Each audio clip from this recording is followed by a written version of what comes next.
Hi friends, అందరు ఎలా ఉన్నారు? బాగున్నారా? అందరు బాగుండాలని మనస్ఫూర్తిగా కోరుకుంటూ మీ అశ్విని చల్ల. సో ఇవాళ మీకు ఒక వీడియో గురించి చెప్దామనుకుంటున్నా. అంటే ఇద్దరు కపుల్స్ గురించి నేను మాట్లాడదామనుకుంటున్నా. ఎప్పుడు చూసినా ఏంటి ఏదో ఒక వీడియోలు వాళ్ళు ఇట్లా వాటి గురించి వీటి గురించి ఎందుకు అని అనుకోకండి ప్లీజ్. వీటి వల్ల ఎవరికన్నా కొంతమందికన్నా యూజ్ అవుతుందని నా ఆశ. సో ఫస్ట్ ఏంటంటే ఒక ఊర్లో ఇద్దరు కపుల్స్ ఉంటారండి.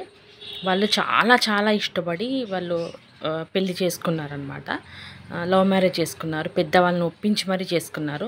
సో చాలామంది వాళ్ళని చూసి ఇన్స్పిరేషన్గా ఉండేవాళ్ళు. కానీ వాళ్ళకి అందరికీ తెలియదంటే వాళ్ళకి బాగా గొడవలు అయ్యేటి. ఇద్దరికి చాలా గొడవలు అయ్యేటి. ఒకసారి ఏమవుతుందంటే తను చాలా గొడవ పెట్టేసుకొని బయటికి ఫ్రెండ్ దగ్గరికి వెళ్తాడనమాట. వెళ్ళి ఏంట్రా ఏమైందంటే, నీకు తెలిసిందే కదా ఎప్పుడు చూసినా గొడవలు ఇంట్లో, ఎప్పుడు చూసినా అంటే అదేంట్రా ఇంత బాగా ఇద్దరు ఇష్టపడి చేసుకున్నారు అందరిని ఒప్పించి, ఇప్పుడు ఏంట్రా అంటే ఏం చెప్పాలరా, ఎప్పుడు చూసినా అదే ఒర్రుడు ఇంట్లో, అదే గోల, అదే టార్చర్, అదే చికాకు అంటూ ఉంటాడు. తను ఒక సజెషన్ ఇస్తాడు.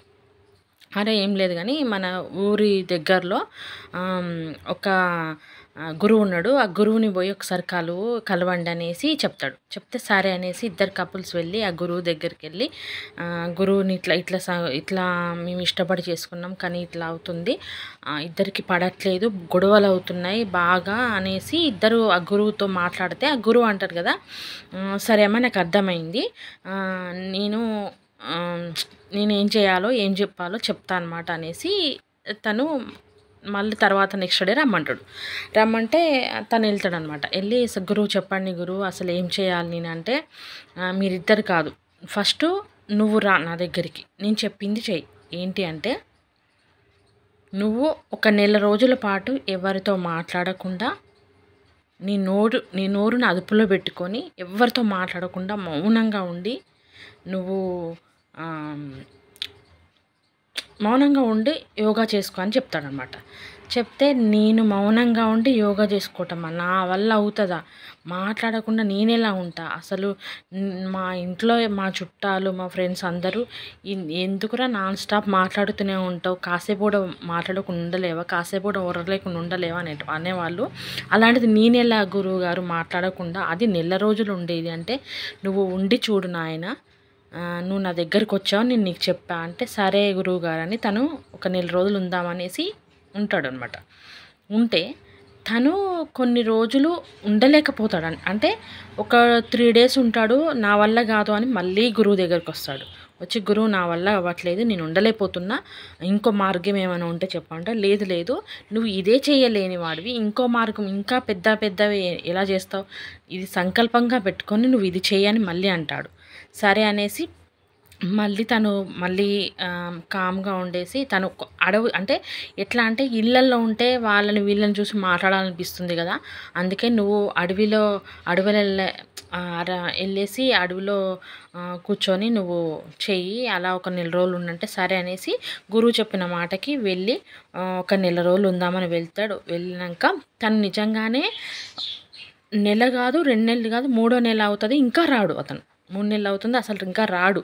అందరూ వామ్మో ఏదో జంతువు తినేసింది, సో ఏదో ఒక జంతువు తినేసింది, వాడు రాడు, ఇక చనిపోయాడు అయిపోయింది అనేసి అందరు అనుకుంటా ఉంటే ఆశ్రమంలో అందరు అలా అనుకుంటూ ఉంటే అలాగా గడిచిపోతాయి. 2 నెలలు గడిచిపోతే 3వ నెల స్టార్ట్ అవుతుంది.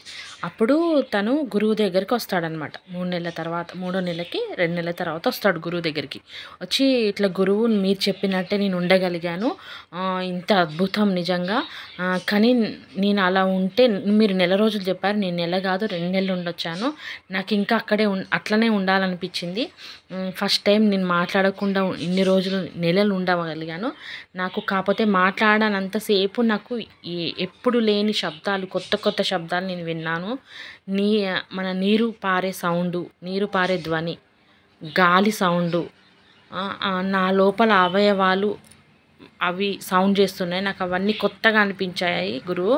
నిజంగా నాకు చాలా ప్రశాంతంగా అనిపిస్తుంది, నా మైండ్ చాలా ప్రశాంతంగా ఉంది, కొత్తగా నేను మళ్ళీ జన్మిస్తున్నాను, కొత్తగా మళ్ళీ నేను పునర్జన్మని పొందాను అనిపిస్తుంది అనేసి గురువుతో మాట్లాడుతుంటే అప్పుడు గురువు చెప్తాడనమాట, నేను అందుకే మీ సమస్యలు విని మీ సమస్యలు మీరు చెప్పినప్పుడు నేను ఏదైతే గ్రహించానో మీరు ఒక మాట, తను ఒక మాట, మీరు ఒక మాట మాట్లాడడం వల్ల అక్కడ సమస్య చాలా పెద్దదిగా అవుతుంది.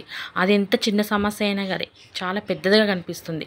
అందుకే మాట్లాడడం మనం చాలా వరకు తగ్గిస్తే మన నోరును చాలా అదుపులో పెట్టుకుంటే మనకు చాలా వరకు ఇంట్లో ప్రాబ్లమ్సే కానీ బయటే కానీ మనం చాలా ప్రాబ్లమ్స్ని మనం క్లియర్ చేసిన వాళ్ళం అవుతాం అన్నమాట. అందుకే నోరును అదుపులో పెట్టుకోమని అందుకే పెద్దవాళ్ళు చాలా అంటారు, ఎక్కడ మాట్లాడాలో ఎంతవరకు అంతవరకే మాట్లాడాలి. ఎక్కువగా మాట్లాడడం వల్ల నువ్వా నేనా అనేసి అది ఎక్కువైపోతుంది అనేసి చెప్తాడనమాట గురువు. సో అప్పటి నుంచి వాళ్ళు కూడా నోరును అదుపులో పెట్టుకొని చాలా జాగ్రత్తగా ఎంతవరకు మాట్లాడాలో అంతవరకే మాట్లాడుతూ వాళ్ళిద్దరు చాలా కలివిడిగా ఉన్నారనమాట. చాలా కలిసి సంతోషంగా గడుపుతున్నారు.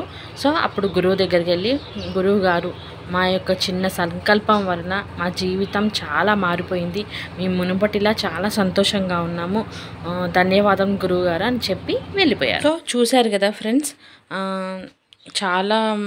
చాలా ఫ్యామిలీస్లో ఇలా మాట్లాడడం వల్ల, ఎలా పడితే అలా మాట్లాడుకోవడం వల్ల అసలు చాలా పెద్ద పెద్ద గొడవలు వచ్చేస్తాయి. మన నోరు మంచిదైతే ఊరు మంచిది అవుతుంది అంటారు కదా, ఇదొకటి ఎగ్జాంపుల్ అనమాట. సో కలిసిమెలిసి హ్యాపీగా ఉండండి, మీ నోరు అదుపులో పెట్టుకోండి, ఎంతవరకు మాట్లాడాలో అంతవరకే మాట్లాడండి, చాలా వరకు కాలమే సమాధానం చెప్తుంది అనేసి ఆగిపోండి.